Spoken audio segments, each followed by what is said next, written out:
Previously on Jimmy Kimmel Live.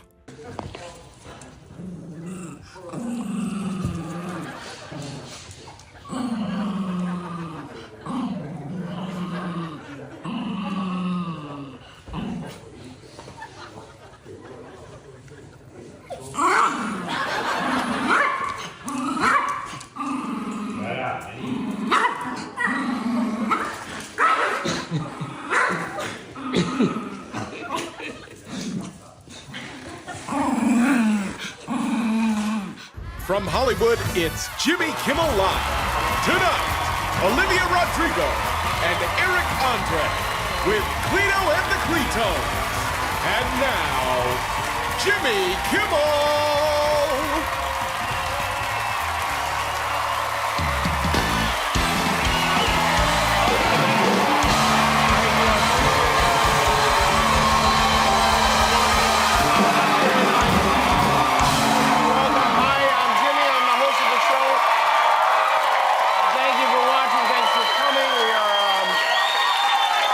Joining us here in Los Angeles, California, where, according to Orkin, the pest control people, this is the second most rat-infested city in America.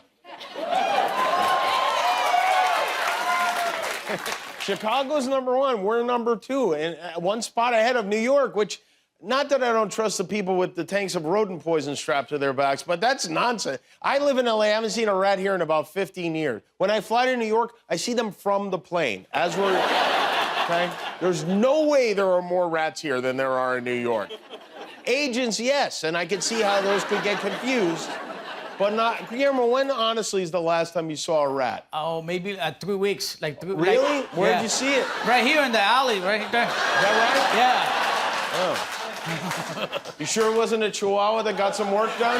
No, it was a rat. Hey, speaking of rats, America's least lovable senator continues to spread misery and pestilence wherever he goes. Ted Cruz, his hometown team, the Houston Astros, were eliminated by the Texas Rangers in Game 7 last night of the American League Championship Series, and a lot of Astros fans think it's because Ted Cruz was at the game.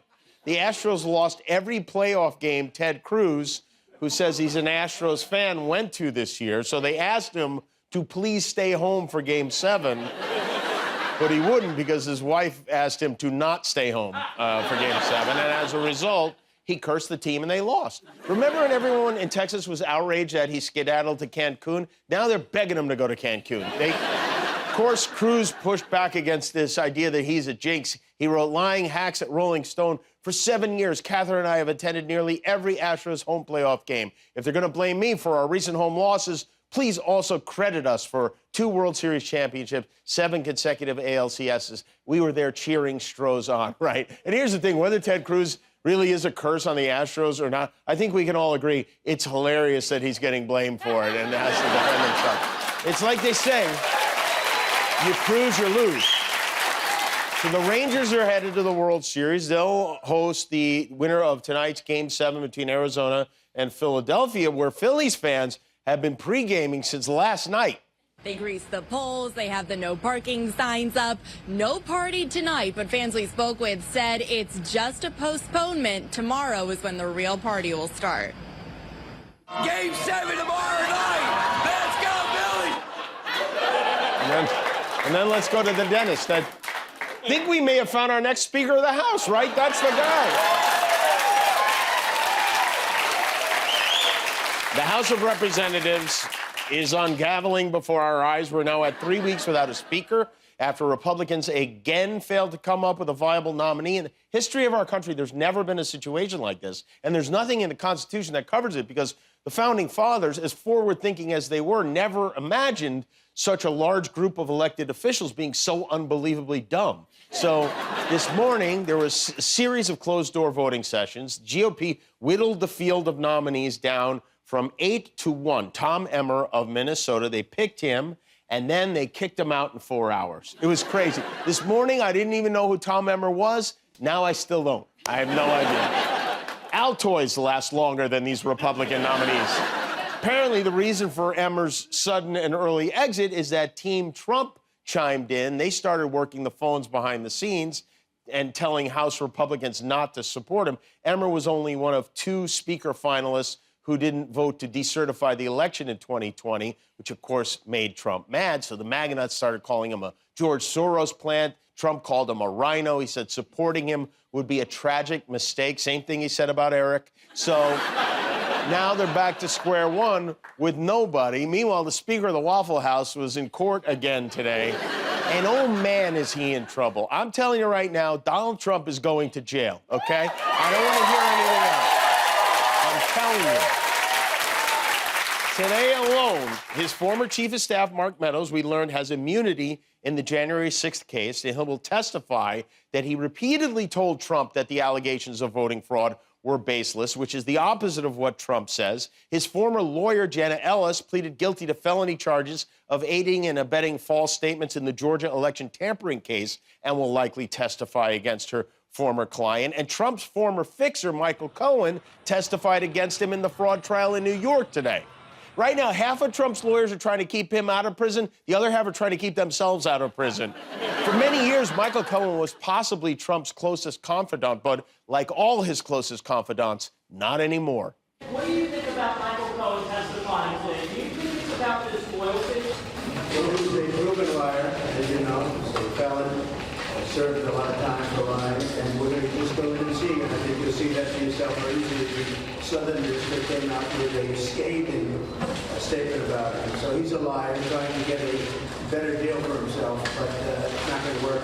Yeah, well, he's right. He is a liar. He lied for you. He was your lawyer who mortgaged his own house to pay off the porn star you asked to spank your fat pink ass with a Forbes magazine. The details are important.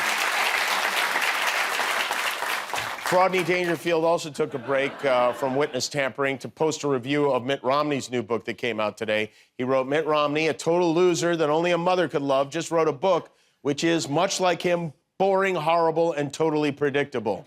If I was Mitt Romney, I would put that on the book jacket. I would make it the blurb.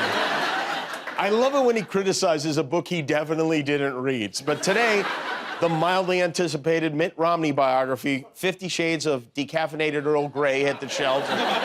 There's also release date for Britney Spears' new memoir, The Woman in Me. There are so many shocking revelations in both books. Did you know Britney Spears has been married to Will Smith since 2016? There are a lot of nuggets in the book. She even gave a shout out to yours truly. She recounted something that happened shortly after she divorced Kevin Federline. She wrote, later that month, I presented at the American Music Awards. As I waited to go out on stage, Jimmy Kimmel delivered a monologue and skit about Kevin, who he called the world's first ever no-hit wonder. That's right. They sealed a stand-in for Kevin into a crate, put it on a truck, and dumped it into the ocean, which is, I did forget about that. That was right. And guess what? Kevin Federline was never seen again, okay? You know, the fact that Britney Spears and Mitt Romney released books on the same day is pretty great. And so we thought it would be fun to make it into a game. It's time now to play Brit or Mitt, okay? I'm gonna do this. I'll read an excerpt from a book. You tell me if the excerpt came from Mitt Romney or Britney Spears, all right? You ready for this, Guillermo? Ready, Jimmy. All right. I was accused of being inauthentic, but in reality, that's just who I am. I'm the authentic person who seems inauthentic. Brit or Mitt? Well, honestly, I have no idea what you're saying, but that was Mitt. That's right, it was Mitt. Okay, Mitt. I can see now that you have to be smart enough, vicious enough, deliberate enough to play the game, and I did not know the game. Brit or Mitt? We're split again. We're split on Brit and Mitt, but that is Brit. That's Brit. Next. My sister and I had matching bathing suits and matching perms. Now today, it's basically illegal to give a little kid a perm, but back in the 90s, it was just cute as hell. Brit or Mitt? Unfortunately, that is Brit, yes. How could I explain that I just wanted to be held for an hour by a man in a swimming pool? That is Brit, yes. Well, you get the idea, all right? We'll finish the game tomorrow. All right.